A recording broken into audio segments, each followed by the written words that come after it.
in in the the U.S. In the Northwest Division, we got the Utah Jazz, who I have at 35-47. I have them at 32-50. 30-52. Real quick, I mean they were competitive last year, much more competitive They were. than we thought. Yep. I have them a little higher at 35 than you guys, just because I do think they have talent, but I do think they take a step back. I mean, there's just a lot here in the West. And it just makes sense that they take a step back. And I don't think they would mind if they took a step back. You know, if they get a mid-round or maybe high lottery draft pick, you know, in the 10 to 14 range kind of thing, I think they'd be all right with that. But overall, I really like the roster, really like what they got going on. 35-47. Yeah, I'll be quick with this one.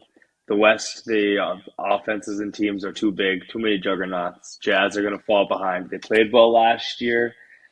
I think some of that was in luck in some ways. I don't think they expected to play that well as they did last year. I don't think they can continue that without a true leader and star to help run that unit. Where I do like players like Markkanen, dope player. Clarkson, dope player. Walker Kessler, awesome dude. Great player, great defender. Just don't think they got what it needs to happen to be able to compete in the West. I agree with that completely. I think 6-7 years ago, this would be a team fighting for a playoff spot. I just think that this team, I just think with how deep the league is, and especially how deep the West is, some teams are going to have to fall off, and that's just one of them. Nuggets. I have the Nuggets at 58-24 on their defending championship tour. I mean, what's to say? I love this team. Do not love them losing Bruce Brown. Seems like they're going to replace him with Christian Brown, basically. But they really did not make really any moves in the offseason. Like, none at all, basically, aside from losing Christian Brown. I think they brought someone else in, but it's not coming to me right now. Their one move that they made. So, yeah, Nuggets Reggie at 58-24. Jackson. They got him last year, but there was someone. They did get him last year. They have Justin Holiday. Yeah, I think that was the one. I think Holiday, that's the one move they had. Oh, yeah, I forgot they got Reggie late. He just didn't really play. Yeah, for me, on this team, I have them at the same exact record at 58-24 as the one seed in the West. That's Jokic. He's an offensive juggernaut and superstar and freak that we've never seen, and he can lead any team to be a one seed, in my opinion. And Jamal Murray has a full season to play, which I'm excited to see that unfold and happen. So I'm really excited about this team. 58-24. I think Bruce Brown hurts them in the playoffs. I think the regular season, it doesn't matter too much. I actually have them at 53-29, which is the exact same record they had last year. I think we see a step with Jamal Murray. He's going to be more confident. I think we see a little step with Aaron Gordon. He's going to be more confident. But again, there's just so much talent in the West that like wins can't just be. I don't think wins can just be stockpiled. I mean, can they get to 58? Of course. Could they get to above 60? Of course. They have the talent to get there. I just think that with the West, I don't think their sights are going to be regular season. I think their sights are going to be postseason run again. So 53-39. I will say, I mean, I think MPJ is going to take a jump. I think he's the one that's really going to benefit from this. I think they have a true home court advantage. They always play extremely well at home, let alone the altitude. And then that second year, we see it time and time again. Like the elevation and confidence you get after winning a championship, you can almost give a +5 to that by automatic for the work. Excuse me. When you go through like the really great teams, like right after that championship, like thinking the 2011-2012 Heat, they went into that 66-win season. Obviously, the Warriors went into that 73-9. The Cavs, they were phenomenal in 17. They just obviously ran into Kevin Durant. The Spurs were a little different just because of the fact that they lost Tim Duncan and things like that. So, and like the Mavs were a little different, but like the teams that are still like that are younger that win that first championship, they move into like a different atmosphere because they have like a added level of confidence, as you were saying, Kyle. Just wanted to bolster your point. For sure. This next team, Kamden actually gave us a preview of where he was leaning at the end of last season. They are the OKC Thunder. Weirdly, there's some parallels here to the first iteration of contending A OKC decade teams ago, with yeah. Durant, with Harden, with Westbrook. Hmm. I love the roster construction here. I think it's perfect. God, I remember back in the day, Keenan and our friend Andrew used to play 2K and just take over a franchise and get as many draft picks as possible. And it was like, that would never happen. That's completely fake that they have the first Yeah. 15 picks in a draft. The Thunder have pretty much done that. Like, not as scattered. I mean, not as combined in one draft, but across probably the 2020s, I they have a ton of draft picks and still have like plenty Yep. more to trade. So whether it's this year or Yep. next year when this team eventually decides to package these picks together and make a true impact trade, they can absolutely do it. They have the players and the picks for it. They have an insane amount of young talent that all complement each other. I really like this team. I got them at 47 and 35. Well, my preview has it in here. I have them way better than 47 and 55 of whatever you said. I have them at 55 and 27, Damn. loading up the league, rocking it. I wouldn't trade a single one of those picks and sit on them because their roster is perfectly constructed. And I love it. And I cannot wait to see Chet do what Chet does and light up the league because I think that body and play style of the Chet Wemby world is the future of the NBA and it's very exciting. So, 55 and 27. And let's go Shea. So, I've got this team at 45 and 37. I do like this team a lot. Again, as you're gonna see with all of these records, I just think the West is just a crapshoot in the sense of like every team is just really good. Um, so I got them at 45 and 37. I do think this team is going to be a very dangerous team. This team does remind me of the 2010-2011 Thunder.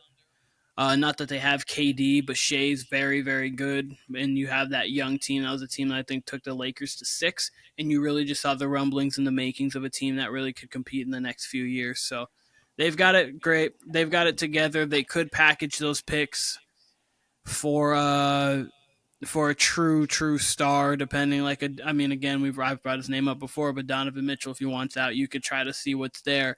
I don't think so, but like down Cam the said line, nah. maybe a Luca. If you if like a Luca down the, I'm just naming pieces and players and things like that they could. Paul George might find his way back there or something like that.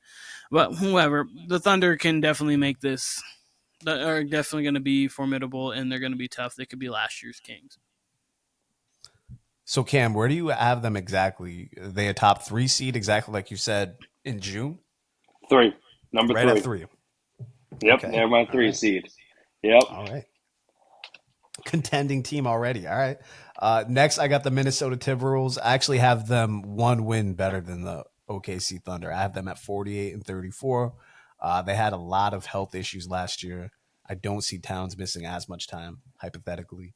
And low key, this team really gave the Nuggets their best shot last year. I mean, probably the Lakers too. I mean, the Lakers got swept, but that was a very competitive sweep. But Timberwolves, I mean, they gave the Nuggets a pretty good haymaker there in the first round. Mm-hmm. Actually, kind of like this team. They got depth. They got professional players all over the roster, on top of Anthony Edwards, on top of Karl Anthony Towns, and on top of Rudy Gobert, which, that didn't look as bad as I think what we thought it was going to look like last year. So I like this Yeah. team. Again, like Keenan said, the West is a crapshoot. So what our standings and records really don't even matter because I feel like any team within that top 6 can beat anybody at any time almost. Could win the whole thing. Aside from maybe the Mm-hmm. top 2 who I have which is Denver and, Mm-hmm. spoiler alert, the Lakers. But other than that, man, I think anybody can beat anybody at any time. Yep. For me, with the Timberwolves, I got them at 45 and 37. I think Ant emerges as just an awesome rock star. I think they should move off of Towns personally, but I do like this team roster all around, like the team, but it is the Timberwolves. So can't have too much of my hopes up. But 45 and 37.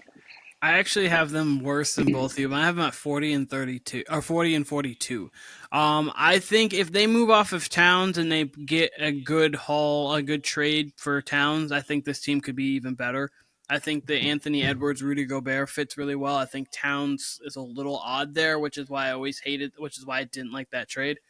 But I think the one thing I do think could happen is Anthony Edwards takes that next step. I think by the end of the year, Oh, he he definitely is. can be in that top 10 conversation of players in the league.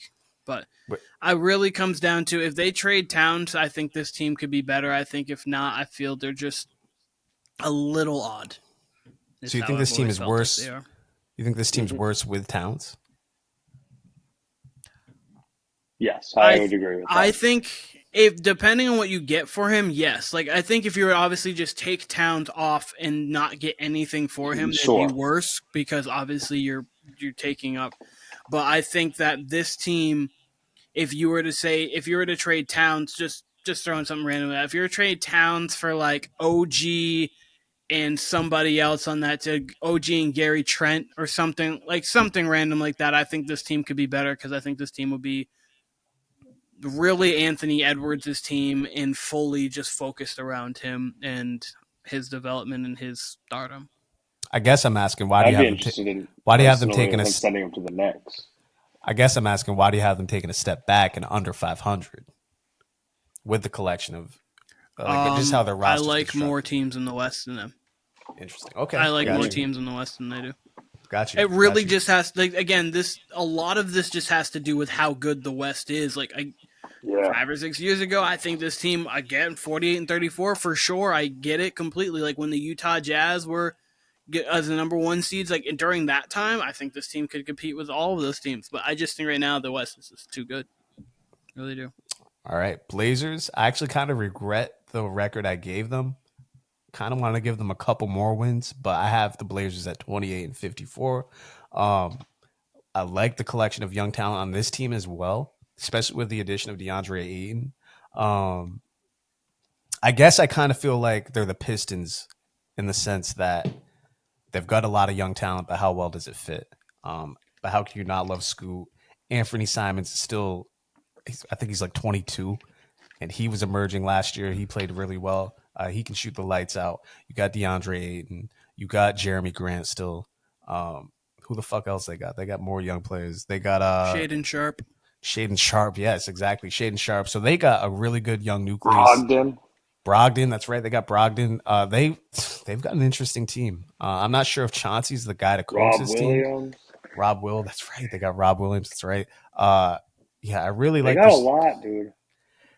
You can almost convince me of this being a 34-win team. It's just how do they fit and how does Chauncey coach them?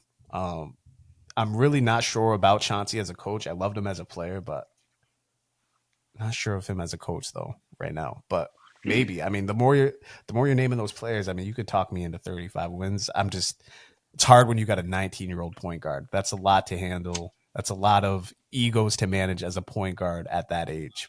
So Kyle just said this number, and I'm right on that. 35 and 47 is where I have these guys. I think this roster, as new as it is, they got players. They have 8 players that I think could start on all sorts of teams. I love their units that they'll be able to do. I don't know if they're going to go DeAndre Ayton, Rob Williams lineup at the same time to have some sort of twin tower defense thing going on. But I'm a really huge fan of Scoot this year and seeing what Scoot can do with this team. So I have them better than both of you. I have them actually at 41 and 41. I like everything. Boom. I like this team a lot. I think that they have a lot of young talent, obviously. I think Scoot is the truth. Like, obviously, they have an all-time great prospect in Wemby, so he obviously wasn't going to go number one. And then the Hornets, I think, made a terrible decision going to Brandon Miller, in my personal opinion. So, but I mean, not that it's going to be like the Mike thing, but I think it's going to be like a Sam Bowie compared to picking Mike. Like, I mean, obviously Sam Bowie is a different situation because of what the Portland needed at the time they had Clyde. But I really like this Portland team. I think that Portland is going to be to me they fit they have young players. They have Scoot, Anthony Simons, Shaden Sharp. So you have shooters there, but you have a true point guard in Scoot. You have Thibault who can play defense. You have Jeremy Grant who is a nice wing who can get you points when you need it, and then you have DeAndre Ayton.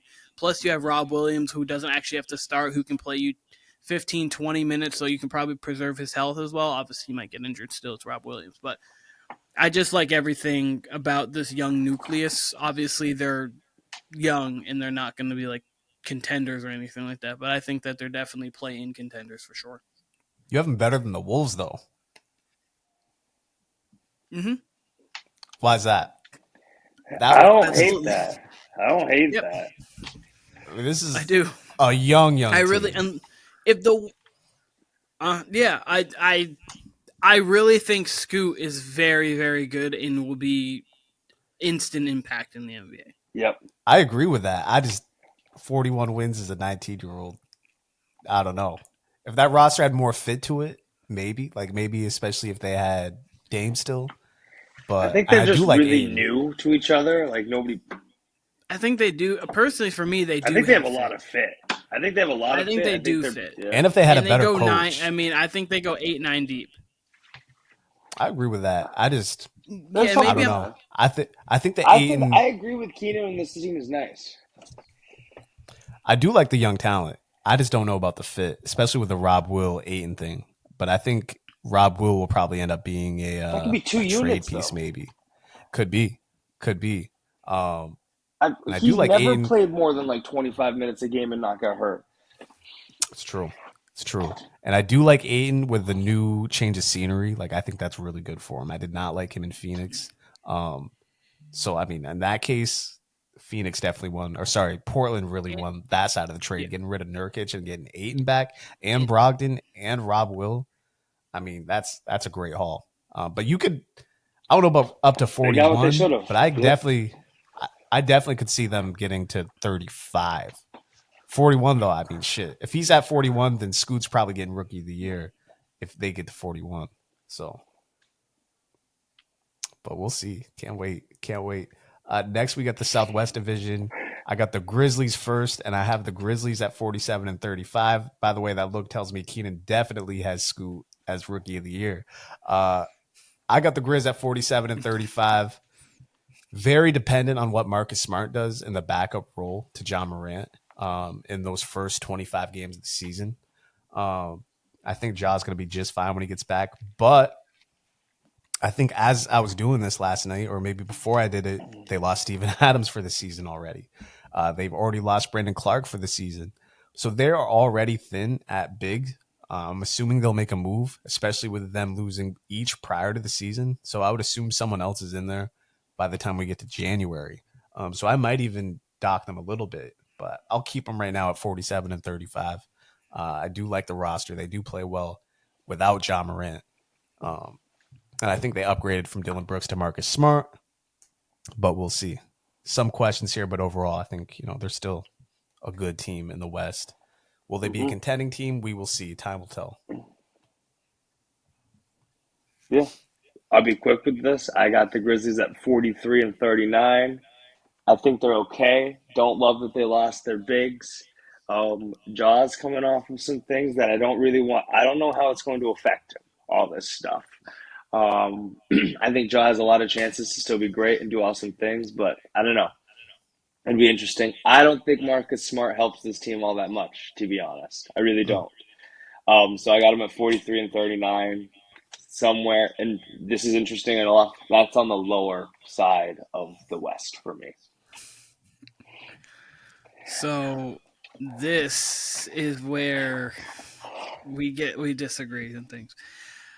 I think have their 39 and 43 and they completely miss the playoffs. I don't like this team to start off the season. I think they start off behind the 8 ball and they can't catch up.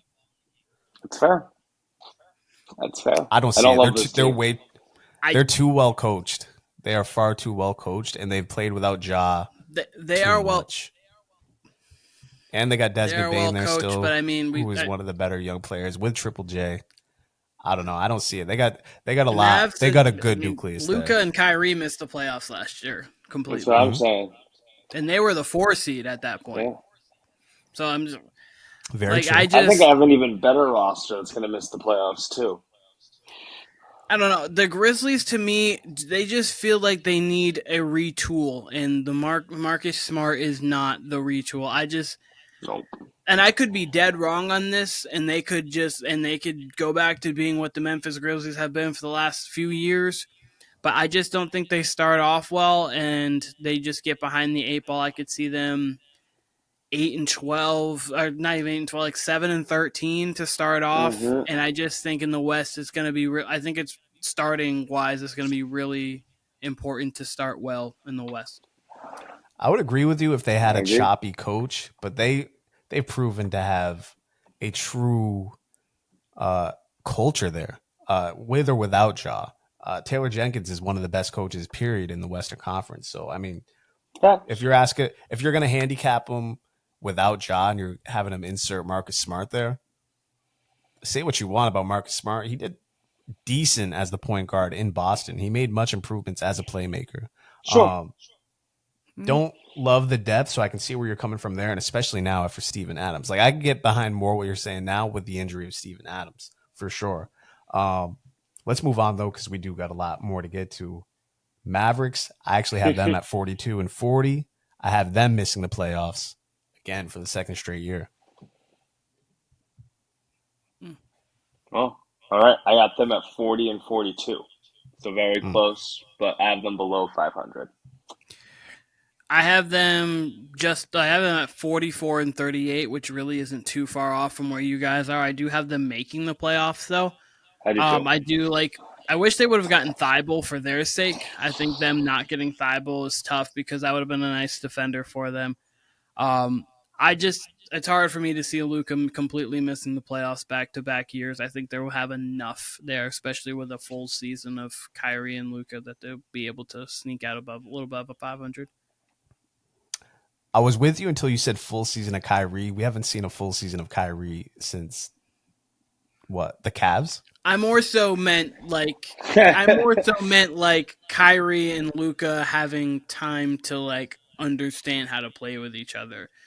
Now I gotta hear though, because no, I gotta hear though, because I will say this. I heard you on the Timberwolves, but having the Mavericks out of the Timberwolves, now I have real questions. Because I like Kyrie and I like Luka. I love them together, actually. I think they do complement each other well. I do not like the entire roster after that. I think their roster is pretty weak after that. Whereas at least I think the Timberwolves are deep.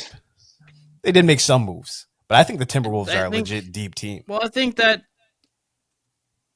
Timberwolves are decently deep, but I mean, they don't have. I mean, their depth isn't, to me, crazy. I mean, Kyle Anderson. I like Kyle Anderson. Alexander Walker, I do like, but Jordan McLaughlin, Troy Brown, Naz Reid, I think they're solid. But I also think that Tim Hardaway Jr., Maxi Kleber, Dwight Powell, Grant Williams, Derek Lively are is a big solid signing. as well. Yep. I do like Grant with them. And then I think you got Seth Curry. I was gonna say I like Luka better than Anthony Edwards, even though I think Anthony Edwards is great. So the real wild card here is Kyrie giving you, injury aside, is Kyrie giving you a full mental season? So that's really what it boils down to. But I mean, they're only a few games ahead, but I could see the Timberwolves being 44-38 and the Mavericks being 40-42. I don't think that's a crazy. I mean, it's not like there's too many games in between them. I edge the Mavs a little bit. True. I just don't think the Mavs can guard anyone at the end of the day. I think that's going to be their downfall. It's not under my bold prediction, so I'll just say it here. I think Kyrie is a Laker by the end of the season.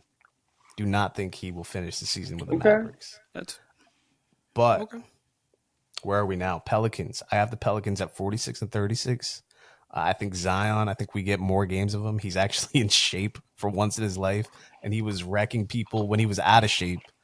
So I can't imagine what he will do now that he's shed probably 20 pounds or so. So I have them at 46-36, somewhere in the middle seeds of the playoffs. I think they'll be a good team, maybe not necessarily a contending team. And I think Zion will be scary, providing he can stay healthy. Fair. I had to put some losses somewhere, and this is one of the places I put some losses. As much as this team is gotten a lot of players, and we get to see Zion for the first time, I don't love even, and they rocked the beginning of last year too. They played really well at the beginning. I have the Pelicans at 32-50. I do not think they're going to play well together. I think that people are going to get upset. I do not love what this team is going to do. I have the Pelicans at 32-50. So I'm Well, actually closer to Kamden than Kyle. But go on, Kyle, before I say I was gonna say, how do they get? They've gotten more than 32 wins without Zion a lot of the time. Now you're adding Zion to the mix with Let me just CJ say this. and Yep. Brandon Ingram. I did say that I had a more talented team than the Grizzlies that had less wins. And this is the team that I was talking about. I A lot less legitimately wins. don't, I know.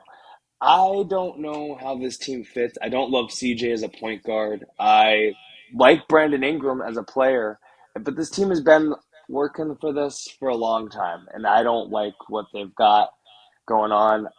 I don't know if they're going to move off of Zion for all I know. Um, I just don't love how this team's constructed right now. The Pelicans organization is not my favorite in terms of what they've been able to do post Anthony Davis. And yeah, I just don't love this team. Don't love this team. And their depth is strong in a lot of ways, but I haven't seen Zion in a full season. How am I supposed to say how many games they're going to win? He might play only 10 games, and that's more likely than him playing 50 games to me. So that's why I have them at 32-50. So I have them at 36-46. I like more teams in the West than them. Yep. They do have talent, of course. I mean, CJ McCollum, Brandon Ingram. They don't play a whole lot of defense either. And again, for some reason, I have more confidence that Kyrie's playing 60 games than Zion. Yes. I just Absolutely. don't know Zion, Mariah Mills, Williamson. I don't know what he's doing. So like, I just don't know. Like, if Zion plays games and like this team can be like all cohesive, then sure.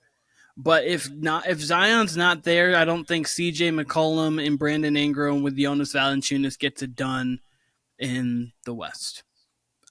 I actually think Kyrie plays basketball this year for some reason, and then next year probably does something stupid, which is why the Mavericks a little higher. Yeah, I mean, I think this is a now or never season for Zion. I mean, we haven't seen him hardly at all these first 3 seasons, and he's actually in shape. I mean, I get what you're saying, like it's a tough bet, but I mean, at some point you got to play, and I mean, it's got to be this year. I mean, when he is on the court, he's unfucking guardable. Like he literally is like Giannis or Shaq around the rim when it comes down to it. Like you just can't guard him, and when you have a player like that makes everyone around you better, and you have legit scorers in CJ and Brandon Ingram, and you got Jonas Valanciunas there who can protect the paint a little bit and is definitely an elite rebounder. When you got a true franchise player like that in Zion, he can make life a lot easier. So, whether it's 55, whether it's 65 games that he plays, I think it's going to be a true impact. I mean, I can't see this team not being, at least in the mix, especially with the level of how they played without Zion. They were competitive even without Zion. Mm-hmm. Yeah, that's fair. I have them lower. I don't have trust and faith in this team. There'll be a team that proves it to me, and when they do, I'll give them all the credit in the world. But I just don't have a full lot of faith in this team. Next, I got the Rockets at 32-50. Not a ton to say about them. I like their young talent. I like Ime as their coach. How that young talent fits and how they respond to Ime's coaching. It took the Celtics quite a bit, at least the first 3 months of the season to really adjust to Ime. He's a true coach. He's going to get on their head. He's going to get on their ass. He's just, he's a tough coach. He's a true coach you would want in a contender's position. So for him to be with all these young guys who really need that tough love type of coach, I'm not sure how it's going to work out. I'm not sure what players will continue to be there as far as those young guys go. But as I mentioned earlier, I do love the Thompson twins. So I love Ahmed Thompson. I love the Cam Whittemore signing, draft. I love the Fred VanVleet signing. So I think they'll be competitive already with the young talent they have on their roster. But it's going to be a weird fit with Ime and with their just weird nucleus of some vets with Van Vliet and Dylan Brooks, along with all those young, talented players. Yeah, for me, I got them at 25 and 57. The West is too hard.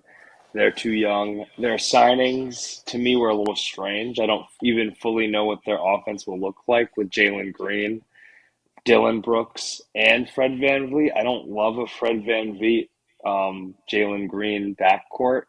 I think that might be a little strange, to be honest, in size and scoring. I do like Sengun. He's a legit player. I like that guy a lot. I like Jabari Smith.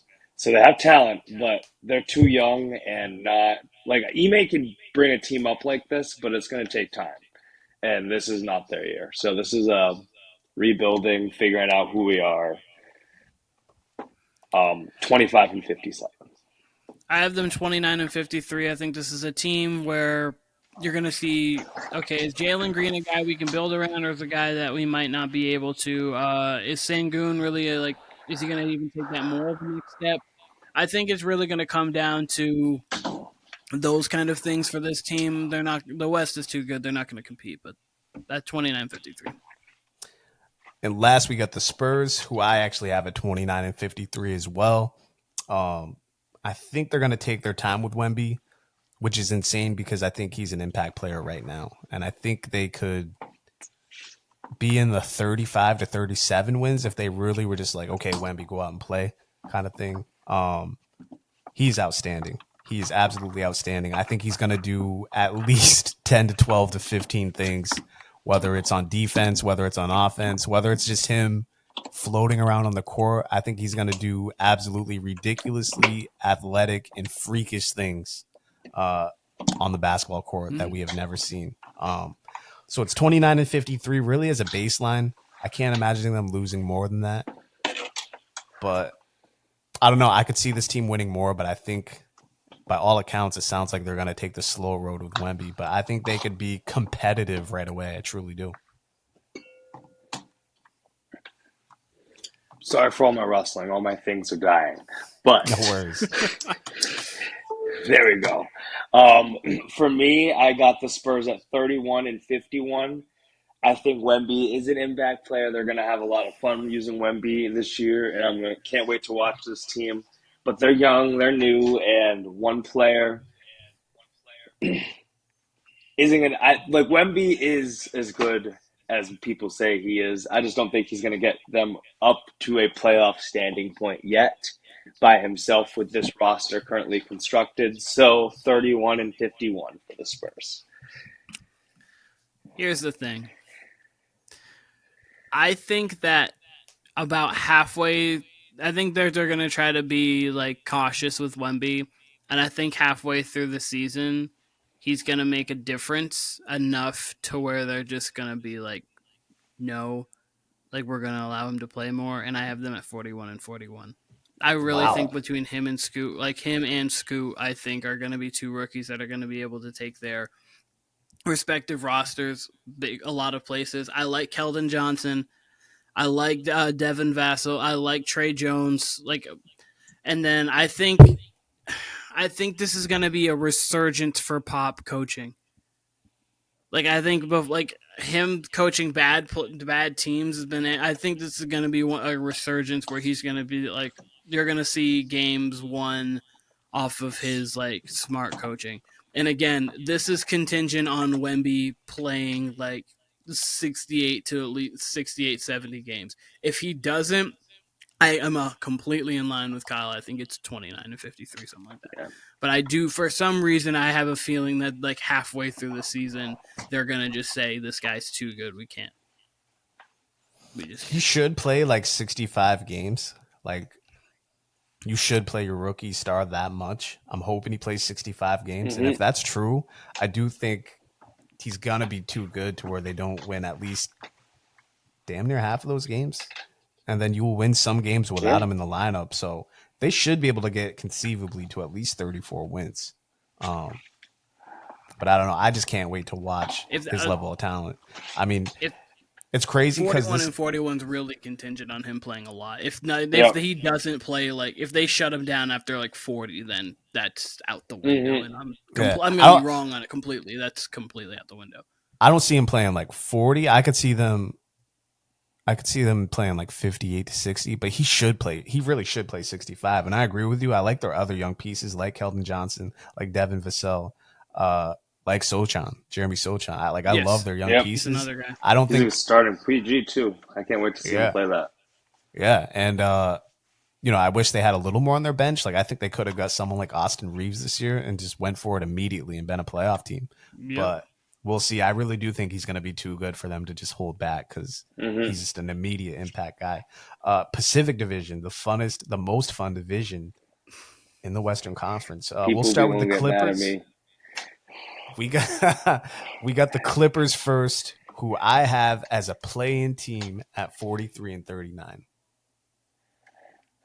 Alrighty, I got the Clippers at 38 and 44. I have them the exact opposite. I'm having 44 and 38 as a 7 seed.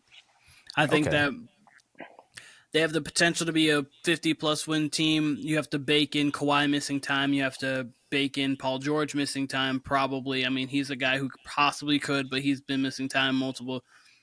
But during those times where they are missing time, I think that's when you see 25, 8, and 7 Westbrook. And I think they can win games that way in the regular season. Playoff-wise, not so much. But I think Westbrook still has that kind of game in him when he's the solo guy. Yeah, I mean, this was really – my record was almost contingent on all the injuries and really almost like a prove-it-to-me pick, which is like none of them are watching this podcast giving a fuck about what I say. But it's really just like this team Kyle could – Warner. Right? I mean, it really could be a 52-win team or it could go poorly and, be what Kamden said and be a high 30s win team. Absolutely. But I'm putting them right in the middle and I really want to see what they do because – man, anytime they get any sort of momentum, anytime an injury happens or the bubble when they absolutely clenched up and, choked that game away against the Nuggets, that series away, like something happens with this team. And they really should have booted on this shit like this offseason. I don't understand why they didn't trade one, if not both of them. But they'll be running it back with Westbrook and Kawhi and Paul George. And I just have a question for you guys. There's a real possibility that at some point this roster will have James Harden, Russell Westbrook, Kawhi Leonard, and Paul George. Could you imagine if I said to you guys, if we had a time machine and current me told you guys in 2012, let's say we're coming off the 2012 finals. And at that point, I don't think is Kawhi in the league. Yeah, I think Kawhi's in the league. In give 2015 finals. You can even go or 2014 dude. finals. Come off the 2014 finals. I'm gonna say 2012 though. I'm gonna say 2012. And if I came back and told you guys that Westbrook and James Harden will have played with, I believe, 5 teams apiece by the time we get to 2023, that Harden will have played with Durant and Westbrook at separate locations by the time we get to 2023. But that they will be on the same team as Paul George and Kawhi in 2023, who will also have played on 2 other teams by the time they get to the Clippers. You guys would think I was fucking insane, and you would say you guys would probably say, how many rings does this Clippers team have? They must have 5 or 6. No, all of them have 0. Or besides Kawhi, sorry, they all have 0 rings. It's insane. It's absolutely insane to think about where these guys were 10 to 12 years ago to where we are now with a lot of that era, how much all of them have either intersected and played with each other or have just amounted to either nothing or just, I don't know. It's a bunch. Yep. That is a weird era for sure. Excuse me. The stars of the 2010s, all the overlap there.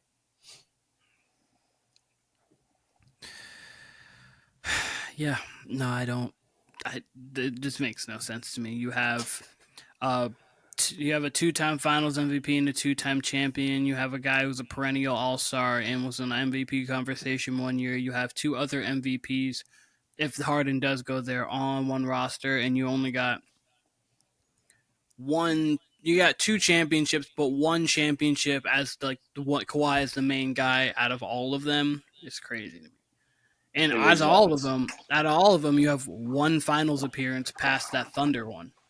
Insane. Obviously two, but again, Yeah. that Spurs one I'm setting to a side right now because Kawhi wasn't the main guy, even though he won Finals MVP. He get MVP. One yes. Finals appearance out of all four of them. Yep. Yeah, it's pretty whack. It's crazy. Let's breeze through these last four. Kings, I have at 44 and 38. Also a play-in team, actually. What do y'all have? 50 and 32. 45 and 37. I think they take a little bit step back from last year, but they still are a formidable team. Yeah, I have the Kings in the play-in pretty much by Keenan's logic of, with the Timberwolves, of there just being too many good teams. Difference between the Kings and the Timberwolves for me is I think the Kings can't really play any defense, which is why I have them taking a slight step back here. But I think this is a potent team. I think they can compete with anybody. I would just like to see them compete on the defensive side of the ball a little more, and like to see if they eventually move on from Harrison Barnes, what that would look like. What would they get for a package back? It would presumably be like some bench players, but I'd be interested to see how they can round out that young depth that they have. Yep. Yeah, I feel good about this team. I love it. I think they're a good team. They're offensive juggernauts. So that's all I got to say. Love them. Next, Lakers. I have them as my 2 seed in the West. I have them at 54 and 28. Wanted to pick them as my 1 seed. I also have them at my 2 seed at 57 and 25. I have them actually at my 4 seed at 46 and 36, and that's really contingent because I don't believe Anthony Davis is playing a full season. I don't think LeBron's playing a full season. You told me they play 75 by 54, 52, 54. I just think that they're going to take a little bit of a hit because the injury. So for me, I think Anthony Davis will finally become the best player on that team for the whole year. And he is going to light it up and rock the West this year. If that happens, then for sure. Yep. I do think there's going to be a little bit of an Anthony Davis renaissance. I think it kind of started in the playoffs last year where he finally looked like an impact guy again. I feel like after the championship ring, he had this weird stretch where it really just seemed like, I want to say he rode LeBron's coattails because he definitely played well in 2020 in the finals and all that, but he definitely did not deliver in 21 or 22. And even the early part of last year, but he looked phenomenal in the playoffs and especially on the defensive side of the ball. Let's move on to the Suns here, though, who I have at 48 and 34. I have them at 51 and 31. I have them at 48 and 34, but in mine, they are the 2 seed. I'm just going to quickly talk about them and you guys can do it. I think, obviously, Bradley Beal, Kevin Durant, and Devin Booker together, I think that's going to be interesting. They don't really have a real point guard. Bradley Beal's going to play point guard. We'll see how that adjusts. They're really an AAU team, so they're going to get streaky at times, but also at times they're going to show that they can't play defense all that much. But the trade for DeAndre Ayton made me go from like they can't win a championship to I think they now could compete to win one. I would agree with that, except they got Nurkic back, which I don't understand how the hell Nurkic fits on this team. I agree with you. I liked the subtraction of Ayton, hated the addition of Nurkic. This was already a team I was questionable about on defense, and they added someone who will not be able to guard in the pick and roll, and will not be able to guard the Anthony Davises of the world, will not be able to guard Jokic, Giannis, any of those guys. So they're a very weird team for me. I think they'll be good in the regular season with all those one-on-one scorers. But at the same time, Durant misses a lot of time. Bradley Beal misses a lot of time. Booker can get dinged up here and there. So I'm really struggling to envision whether they're a better regular season team or a better postseason team. So they're an entirely weird team for me. Next, though, last in this conference, last in this division, I have the Golden State Warriors at 47 and 35, one game behind the Suns. Oh, this is where people are going to get mad at me. I have the Warriors at 39-43. Oof. Okay. Drop off. I completely agree with Kyle. I have them at 47-35, 1 game behind the Suns. Cam, why the drop off? You have them making the play-in, and they could play good. I think Chris Paul is idiotic on this team and is not a good addition. Team's too small, and they're going to not be able to play defense. They'll be able to score well, but I don't think defensively they'll be good at all. I am worried about the defense. I do like the Chris Paul addition as far as the continuity he already seems to have with Steph Curry and him being able to get everybody their own shots. But this team in general is a huge question mark for me. They're like I have this tall. no idea. Right? Yeah, I mean, they're not going to be able to guard anybody in that backcourt. That part's scary. There's Even already their front court. Their front court is small. Yeah, 6'5" Draymond. Looney's low key only like 6'8". I don't know. This is gonna be weird. This is gonna be a very weird season. I think the drama will continue to follow them. There's already rumblings about Clay's contract and how he's not, how they're far apart. I don't know. This could be the last dance, so to speak, if we want to call it that, for this Warriors team. I'm sure we will talk about them more later on. Let's move quickly, Keenan, unless you have a retort. No, I was just going to say that we'll talk about it more later. I just think that this team has capabilities of competing at a high level.